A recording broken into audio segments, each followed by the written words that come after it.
마가복음 1장 14절로 28절까지 말씀을 한 절씩 교독합니다. 요한이 잡힌 후 예수께서 갈릴리에 오셔서 하나님의 복음을 전파하여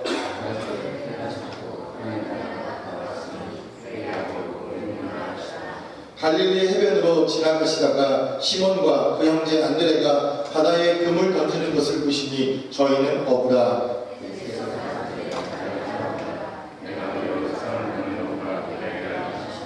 곧 그물을 버려두고 쫓으니라.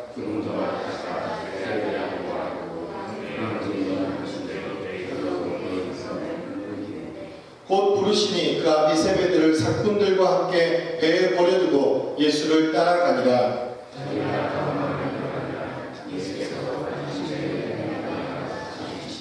무사람이 그의 교훈에 놀라니 이는 그 가르치시는 것이 권세 있는 자와 같고 서기관들과 같이 아니함이로라. 나사렛 예수여, 우리가 당신과 무슨 상관이 있나이까? 우리를 멸하러 왔나이까? 나는 당신이 누구인 줄 아노니 하나님의 거룩한 자니이다. 더러운 귀신이 그 사람으로 경련을 일으키게 하고 큰 소리를 지르며 나오는지라.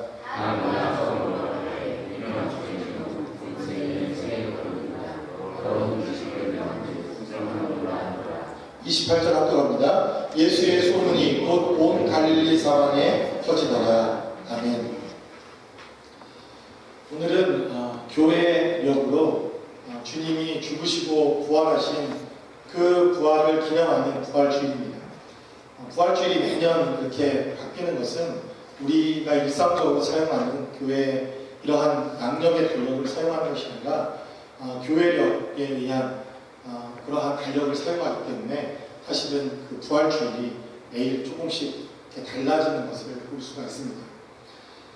제가 어려서부터 신앙생활을 해왔고, 그리고 부모님의 손을 따라 제 기억에 있는 시간부터, 사실은 정확하게 말하면 부모님의 뱃속에서부터 신앙생활을 해온 이래, 아니 정확하게 말해서 거듭나서 이 부활절의 의미를 정확하게 깨닫고 부활의 의미가 무엇인지를 정확하게 깨달아가 이 부활을 기쁨으로 맞이할 수 있었던 제 신앙의 고백이 있은 이유로 사실 가장 우울한 부활절을 맞이하고 있는 것은 아닌가라는 생각을 해보게 됩니다.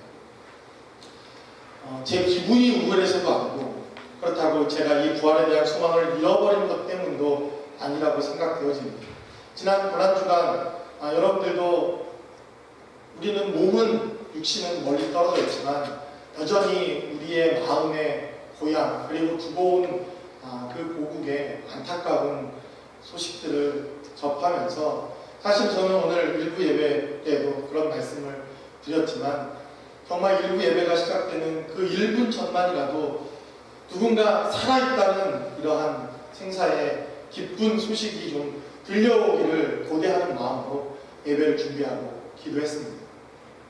지난 한 주간 얼마나 애타는 마음도 있었고 화나는 마음도 있었고 정말 이것밖에 되지 않는가라는 자괴하는 마음들도 있었지만, 그래도 우리 안에 그러한 안타까운 마음들과 우리의 힘과 능으로 아무것도 할 수 없는 그러한 삶의 모습들을 우리는 보고 있지만, 그럼에도 불구하고 우리 안에는 부활에 대한 소망이 있다는 사실입니다.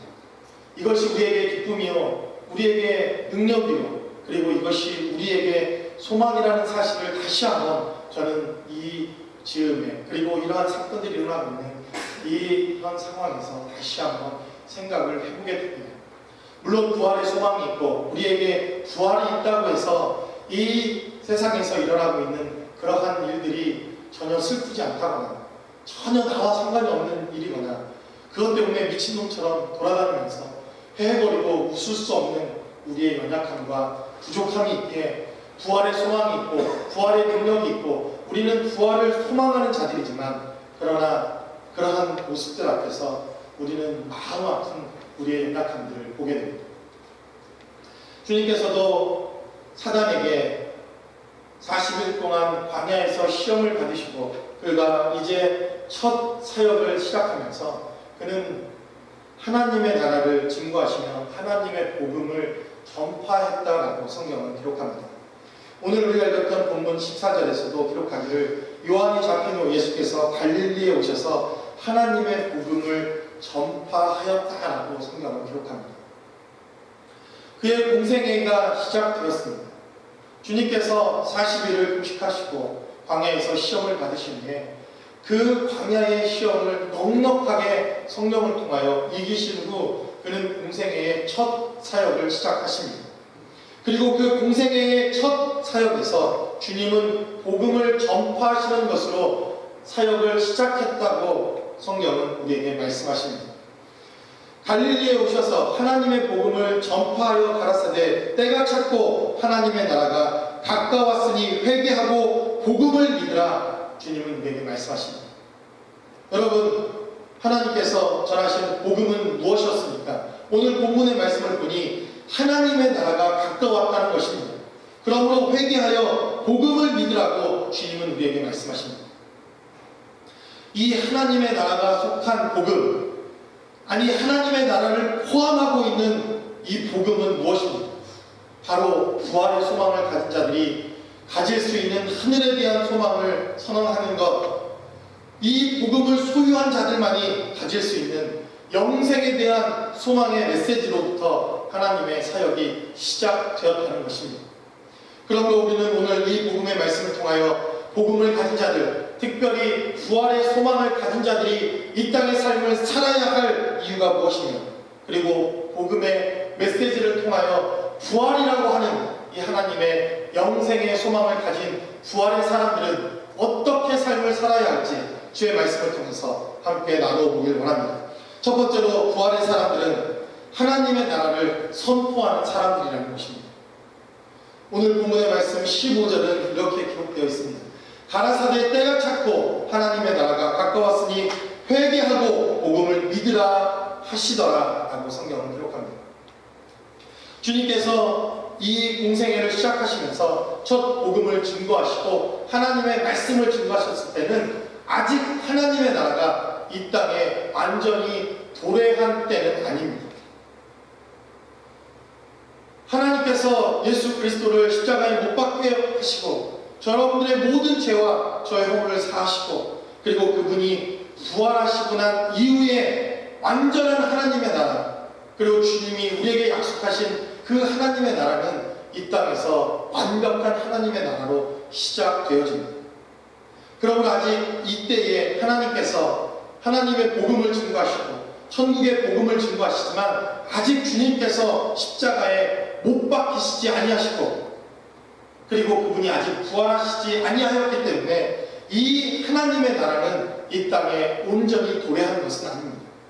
그러나 하나님의 나라 그 자체요, 하나님의 복음의 그 생명이요, 그리고 복음 중에 복음이신 예수 그리스도께서 이 땅에 오심으로 우리는 하나님의 나라를 선언하고 선포할 수 있는 자들이 되었다고 성경은 우리에게 증거합니다. 그러면 여러분들이 부활의 소망과 부활의 생명을 경험한 자들입니까? 그렇다면 이제 부활을 경험한 자들은 하나님의 나라를 선언하는 자요, 하나님의 나라를 선포하는 자들이요, 하나님의 나라가 어떠한 것인지를 증거할 수 있는 자들이라고 성경은 우리에게 증거합니다.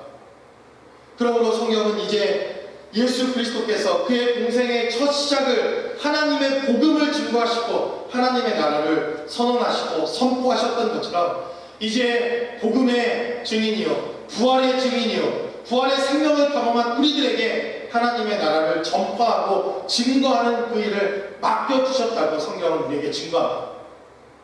부활을 경험한 자들마다, 부활의 생명을 들은 자들마다, 부활의 소식을 들은 자들마다 주님은 그들에게 말씀하셔서 너희가 내 증인이 되라 말씀하십니다. 그러나 그 증인, 어떤 증인입니까? 성경은 우리에게 밝히 말하기를 부활의 증인이 되라고 우리에게 말씀하시고 있다는 것입니다. 그러므로 부활을 경험한 자들마다, 우리가 부활을 소망하는 자들이라면 하나님의 나라를 증거하는 자들, 하나님의 말씀을 선포하는 자들이 바로 부활을 소망한 자들이라고 성경은 우리에게 증거합니다. 여러분, 이 시대 이 마가복음을 쓰고 있는 시대는 로마라는 나라가 전 세계를 지배하고 그리고 이 복음서가 쓰여진 로마라는 땅을 특별히 지배하고 있던 때입니다. 우리가 잘 아는 로마의 팍스 로마나 전 세계의 모든 길은 로마로 통한다고 하는 그 시대, 절대 권력을 휘두르고 그리고 로마의 황제는 전 세계를 호령하던 때에 이 마가라는 사람은 그리스도인들과 함께 새로운 나라가 이 땅에 도래할 것에 대한 메시지를 증거합니다. 여러분 한번 생각해 보십시오. 상상해 보십시오. 이렇게 새로운 나라의 도래에 대해서 메시지를 증거할 수 있다는 것은 황제에 대한 반역입니다. 목숨을 내놓지 않고서는 이 메시지를 증거할 수 없는 때입니다. 그들이 생명을 다하고 이 말씀을 증거하여 생명을 담보로 하지 않고서는 이 새로운 나라를 증거하는 것은 별답고 쉬운 그러한 시대가 아니라는 사실을 우리가 생각해 볼 때 이 부활의 메시지 그리고 복음의 메시지는 영생에 대한 소망이 있는 자들만이 증거할 수 있는 하나님의 능력이라는 사실입니다. 그러므로 여러분들도 이러한 복음의 능력으로 말미암아 모두가 다 부활의 증인이 되실 수 있기를 주의 이름으로 간절히 축원합니다. 저는 이번 부활주의를 맞이하면서 아마도 정말 0.001%의 가능성이라도 있다면, 아니 그거보다 더 희박한 가능성이라도 있다면 단 한 영혼이라도 살아 돌아올 수 있는 소망과 희망이 있기를 아마 여러분들도 간절히 기도했을 것이라고 생각합니다. 많은 기도의 제목들이 있었습니다.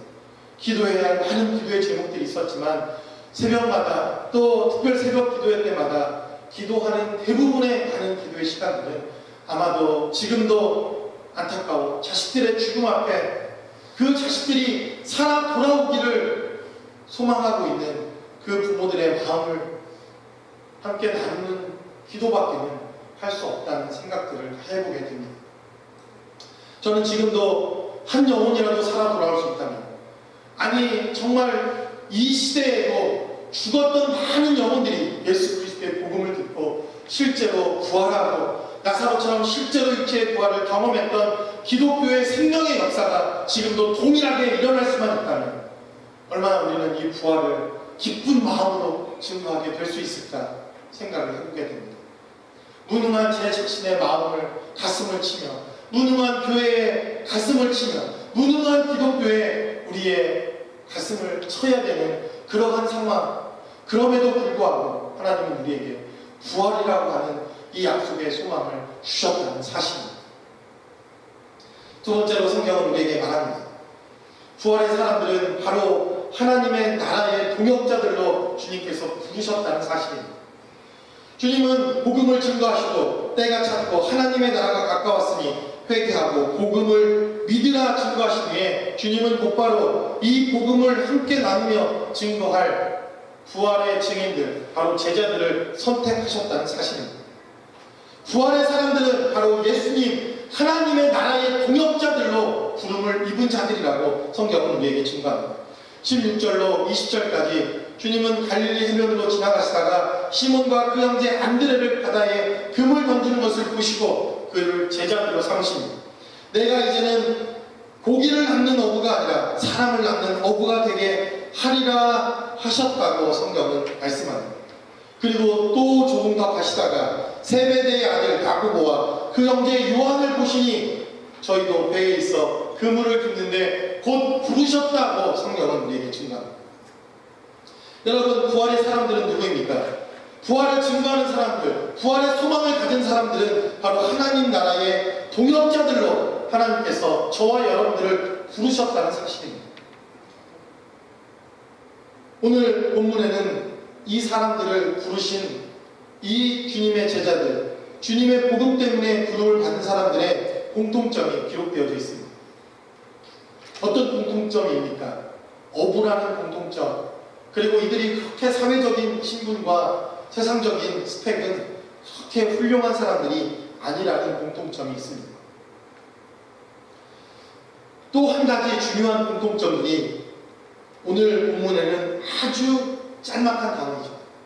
그러나 매우 중요한 단어로 이들의 공통점을 설명해 줍니다. 18절과 20절의 말씀입니다. 곧 그물을 버려두고 쫓으니라 되어 있습니다. 20절 말씀에서도 곧 부르시니 그 아비 세배들을 사꾼들과 함께 배에 버려두고 예수를 따라갔다라고 성경을 기록합니다. 여러분, 제가 강조한 단어가 어떤 것입니까? 곧, 즉시로. 영어로 할 수 있지만 안 하겠습니다. 즉시로 곧 주님을 따랐다는 것입니다. 아주 짤막하지만 매우 중요한 단어입니다. 이들의 공통점은 주님이 부르시자 곧 즉시로 반응할 수 있었다는 사람들입니다. 주님이 이들을 부르실 때 사회적인 지위, 이들의 배움, 그리고 이들의 스펙, 그리고 이들이 얼마만큼 제자가 되어서 능력껏 주의 사역을 감당할 수 있는가를 보시는 것이 아니라 주님께서 이들을 부르시니, 금을 던지는 것을 보시니 저희는 어부라 말씀하시고는 내가 너희를 사람을 낚는 어부가 되게 하겠다 말씀하시니 그들은 곧 따랐다는 것입니다. 그리고 20절 말씀에서도 그들은 곧 부르시니 아버지와 그 모든 싹꾼들을 버려두고 예수를 따랐다는 것입니다. 그들의 공통점은 주님이 부르시자, 그들의 제자로 부르시자 그들은 재지 않고 계산하지 않고 곧 즉시로 주님께 반응할 수 있었다는 사람입니다. 여러분, 부활의 사람은 어떤 사람들입니까? 주님께서 저와 여러분들을 부르셨다면 곧 즉시로 주님의 말씀에 순종할 수 있는 사람들이 바로 부활의 사람들입니다. 저는 이 미국교회를 보면서, 미국에 있는 이민교회를 보면서 안타깝습니다. 많은 이민교회 사람들이 너무나도 재입니다. 너무나도 재는 것을 봅니다. 물론 신중해야 합니다. 이 마지막 시대에 우리의 영혼을 맡겨야 할 교회와 그리고 그 교회를 통해서 헌신하는 것 신중해야 할 필요가 있습니다. 왜 그렇습니까? 마지막 시대이기 때문에 그렇습니다. 마지막 시대에 우리 영혼을 담보로 하고 우리가 그 교회를 통해서 과연 하나님 나라와 우리의 삶의 자리에 소망 가운데 하나님 나라를 주의 몸된 교회와 함께 동역하며 함께 선포할 수 있을까? 신중해야 되는 것은 너무나 필요합니다. 그러나 신중함이 지나쳐서 그것이 주님의 부르심에 재고 있는 것이라면 여러분, 우리는 과연 부활의 사람들인가? 부활을 소망하고 있는 사람들인가? 생각해봐야 할 필요가 있다는 것입니다. 아마도 그 물속에 뛰어내려서 정말 그 물속에 뛰어내리기만 한다면 그 자식들을 살릴 수 있다는 확률이 1%만 되어도 그 배 밑에 가라앉은 자녀들의 부모들은 단 한 번의 망설임 없이 그 바닷속으로 뛰어들었을 것입니다. 정말 이 부모들이 바다에 뛰어내려서 그 아이들을 건질 수 있다는 0.0001%의 확률만 그들이 가지고 있었어도 그들은 생각 없이, 재는 것 없이 모두가 다 그 바다로 뛰어내렸을 것입니다. 물론 한번 생각해보는 부모는 친부모가 아닐 가능성이 아마 100%일 거라는 생각이 들 만큼 그 어떠한 부모도 그 차가운 물 밑에 자녀들을 남겨두고 내가 뛰어들어 과연 살릴 수 있을까 없을까 이렇게 재는 부모는 단 한 명도 없었을 것이라는 것이 아마 자녀를 기르는 부모의 마음이라면 동일한 심정이 아니었을까를 생각해보게 됩니다. 여러분들 정말 천국에 대한 확실한 소망을 갖고 계십니까? 그리고 그것이 분명하게 이 땅의 삶을 살아가는 우리의 삶의 자리에서도 우리가 그 부활을 소망하고 있는 우리의 삶의 현실로 다가오고 있습니까? 그렇다면 여러분, 왜 주저하십니까?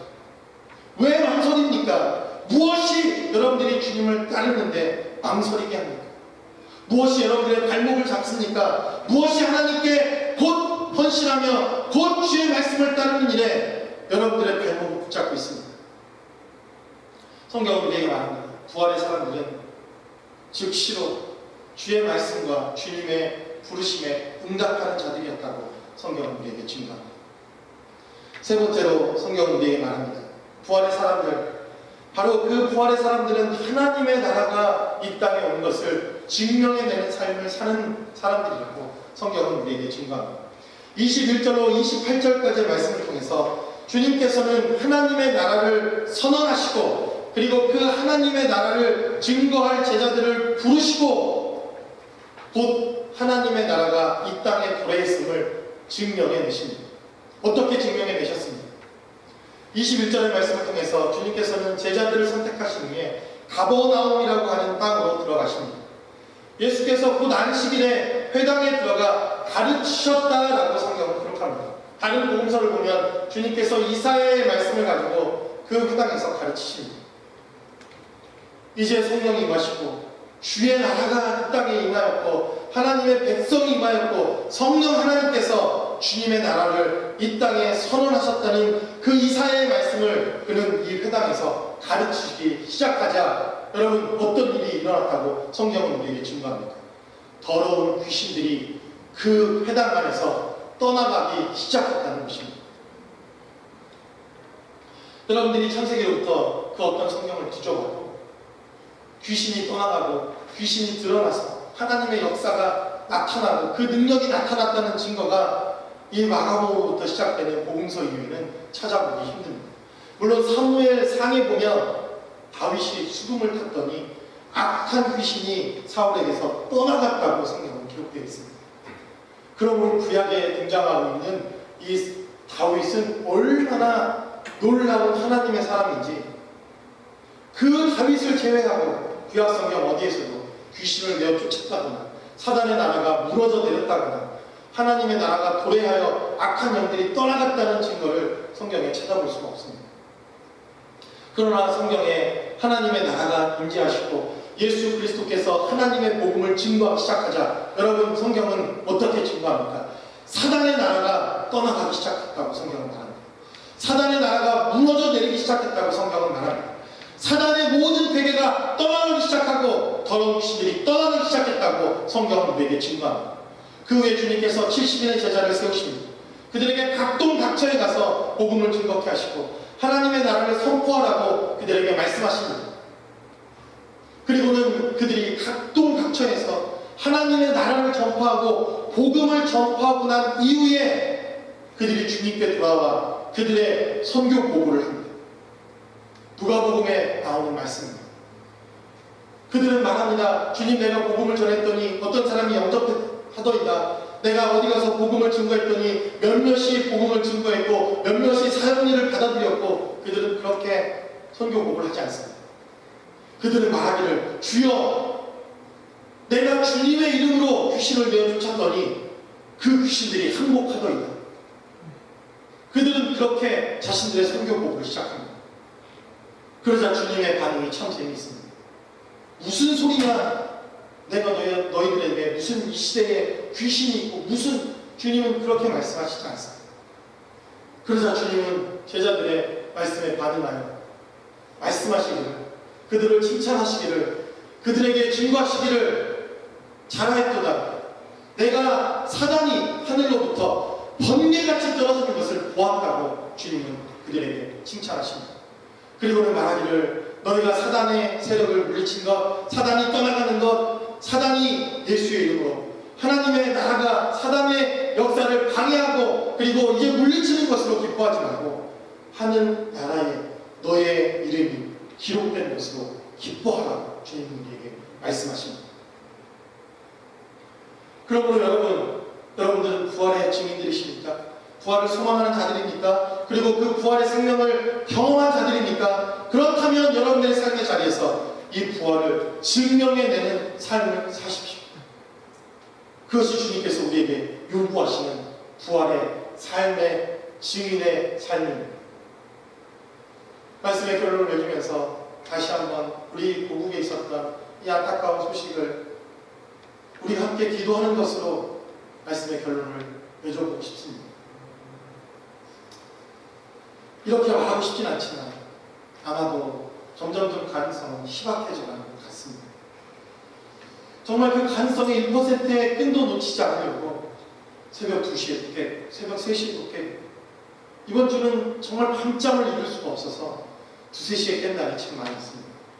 예전 같으면 그때같이 내려가 말씀을 보거나 기도하거나 새벽 예배에 말씀을 전해야 할 하나님의 말씀을 묵상하는 것으로 하루를 시작했을 것입니다. 그런데 고난 주간임에도 불구하고 저는 말씀을 펴기보다는 이상하게 TV 시청을 먼저 하고 인터넷에 새로운 살아있는 희망, 살았다는 뉴스는 없는가, 그것을 먼저 보고 있는 제 자신을 바라보면서 또다시 깊은 마음의 아픔과 그리고 정말 제발 한 사람이라도 살았으면, 주님 정말 제발 한 사람이라도 살았으면 하는 그러한 간절한 기도로부터 하루를 시작하는 것을 기억합니다. 부모를 키운, 아니 자식을 키운 부모란, 부모의 마음이라면, 그것을 경험하고 있는 부모의 심정이라면 누구나 동일한 마음일 것입니다. 그러나 우리가 사람의 말과 사람의 생각과 사람의 방법으로 그들을 위로할 수 없을지라도 우리가 그들에게 증거해야 할 하나의 메시지, 그리고 하나의 도전이 있다면 그것은 바로 영생입니다. 부활의 소망입니다. 비록 육신은 이 땅에 우리가 어떤 환경과 상황 속에서 육신의 삶을 마감할지 모르는 그러한 연약한 자들이지만, 그러나 그 상황 속에서도 우리가 전해야 할 하나님의 복음의 메시지가 있다면 그것은 바로 영생입니다. 여러분, 그 영생을 전해주십시오. 비록 우리의 육체는 연약해 어떤 환경과 상황 속에서도 우리가 감당할 수 없는 슬픔을 맞이할 수밖에 없는 연약한 우리의 삶이지만, 그러나 그 연약함 너머 뒤에 하나님의 영원한 나라, 하나님께서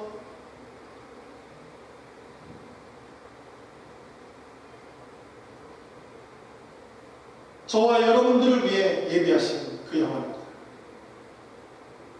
그 나라에 대한 소망이 저와 여러분들의 삶의 자리에 함께 하실 수 있기를 주의 이름으로 간절히 축원합니다. 기도하겠습니다. 이 시간 우리 기도할 때 주님께서는 우리에게 소망이 없는 우리들에게 영생이라는 소망을 주시기에 이 땅에 오셨습니다. 그 소망을 가진 자들, 비록 우리가 이해할 수 없는 수많은 안타까움들과 어려움들을 경험할지라도 우리는 소망이 있기에 주님 앞에 감사할 수 있고, 마음이 아프지만 주님 앞에 기도할 수 있고, 마음이 쓰리고 닥담되지만 하나님께 기도할 수 있는 소망이 있다는 것에 대하여 감사하게 생각합니다. 이 시간 우리가 기도할 때 주님의 죽으시는 그 죽으심을 기억하게 도와주시고, 특별히 오늘은 주님의 살과 피를 경험합니다. 우리를 위하여 대신 죽으시고 이제 주님께서 살과 피를 주셔서 우리가 이제 영생하도록 부활의 소망과 부활의 메시지를 경험케 하심을 감사합니다. 우리가 이제 주님의 살과 피를 먹는 이 순간 다시 한번 우리에게 부활의 소망을 경험할 수 있는 시간들이 되게 해달라고, 우리 시간 주님의 살과 피를 경험하는 시간을 함께하며 이 시간 한 목소리로 기도하겠습니다.